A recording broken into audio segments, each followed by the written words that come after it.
ករណីគ្រោះថ្នាក់ចរាចរណ៍នៅស្រុកភ្នំស្រួយបណ្ដាលឲ្យយុវជន3នាក់ស្លាប់បាត់បង់ជីវិតកំពុងក្លាយជាប្រធានបទវែកញែកក្តៅគគុកក្រោយសមត្ថកិច្ចឃាត់ខ្លួនម្ចាស់រថយន្តមហាជនរងចាំមើលថែតើវាសនាទៅកងឡាននឹងទៅជាយ៉ាងណាយុវជនចំនួន3នាក់បានស្លាប់ក្នុងថ្លុកឈាមក្រោយជួបឧបទ្ទវហេតុជិះម៉ូតូមួយគ្រឿងបុកជាមួយរថយន្តដែលធ្វើដំណើរបញ្ច្រាស់ទៅគ្នាបណ្ដាលឲ្យស្លាប់បាត់បង់ជីវិតនៅនឹងកន្លែងកើតហេតុបង្កឲ្យមានការភ្ញាក់ផ្អើលកាលពីវេលាម៉ោង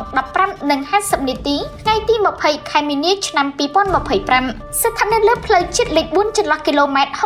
65-66 ឃុំតាំងស្យាស្រុកភ្នំស្រួយខេត្តកំពង់ស្ពឺជាក់ស្ដែងជុំវិញករណីគ្រោះថ្នាក់ចរាចរណ៍ខាងលើនេះកំពុងក្លាយជាប្រធានបទក្តៅគគុកត្រូវបានសាធារណជនលើកយកមកជជែកវែកញែកនិងកំពុងរងចាំមើលថែតើវាសនាទៅកងឡាននឹងទៅជាយ៉ាងណាខណៈក្រោយកើតហេតុកម្លាំងសមត្ថកិច្ចបានឃាត់ខ្លួនអ្នកបើកបររថយន្តបញ្ជូនទៅអัยការអមសាលាដំបងខេត្តកំពង់ស្ពឺហើយត្រូវបានមហាជនចាត់ទុកថាជារឿងអយុត្តិធម៌សម្រាប់ម្ចាស់រថយន្តក្នុងនោះលោកផាញ់វណ្ណៈក៏បានបង្ហាញការប្រតិកម្មចំពោះរឿងនេះផងដែរខណៈតាមរយៈទំព័របណ្ដាញសង្គមផ្លូវការនាថ្ងៃទី 21 ខែមីនា ឆ្នាំ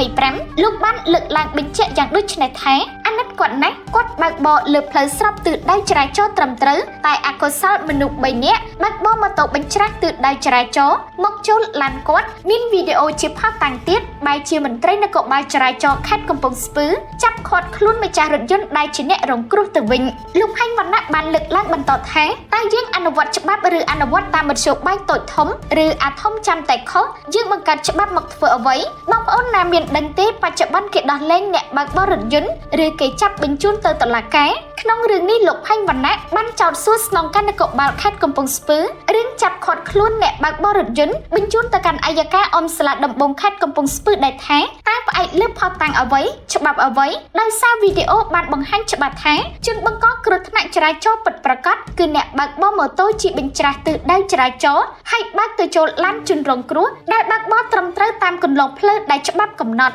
លោកបានចោទសួរបន្ថែមទៀតថាតើមន្ត្រីនគរបាលចរាចរណ៍ខេត្តកំពង់ស្ពឺពេលចុះស្រាវជ្រាវស៊ើបអង្កេតប្រមូលផុសតាំងមានបានសាកសួរព័ត៌មានជនរងគ្រោះសួរសាក់សីឬប្រមូលផុសតាំងពីកន្លែងកាត់ហេតុត្រឹមត្រូវដែរឬទេឬអស់លោកឃើញរថយន្តធំដឹងតែដាក់កំហុសដាក់បន្ទុកផ្អែកលើមាត់អស់លោកតែមិនផ្អែកលើច្បាប់ចរាចរណ៍ផ្លូវគោកសូមលោកស្នងការមេត្តាបំភ្លឺឲ្យមហាជនបានជ្រាបផងព្រោះរឿងនេះកំពុងផ្ទុះនៅលើបណ្ដាញសង្គម Facebook ហើយអយុត្តិធម៌ខ្លាំងណាស់ដែលយកជនរងគ្រោះទៅឃុំឃាំងដាក់ពន្ធនាគារដល់ឡើងពាក់ព័ន្ធករណីខាងលើបើតាមការបញ្ជាក់របស់មន្ត្រីនគរបាលមួយរូបបានឲ្យដឹងថាករណីគ្រោះថ្នាក់ចរាចរណ៍នេះបណ្ដាលឲ្យមានមនុស្សស្លាប់ដូច្នេះជាប់បណ្ដឹងអាជ្ញាសមត្ថកិច្ចចាំបាច់ត្រូវឃាត់ខ្លួនអ្នកបើកបរសាកសួរព័ត៌មានដើម្បីបំពេញនីតិវិធីកសាងសំណុំរឿងបញ្ជូនទៅតុលាការប៉ុន្តែការដោះលែងឲ្យនៅក្រៅឃុំឬការសម្រេចបែបណានោះជានីតិវិធីបន្តរបស់តុលាការប៉ុណ្ណោះ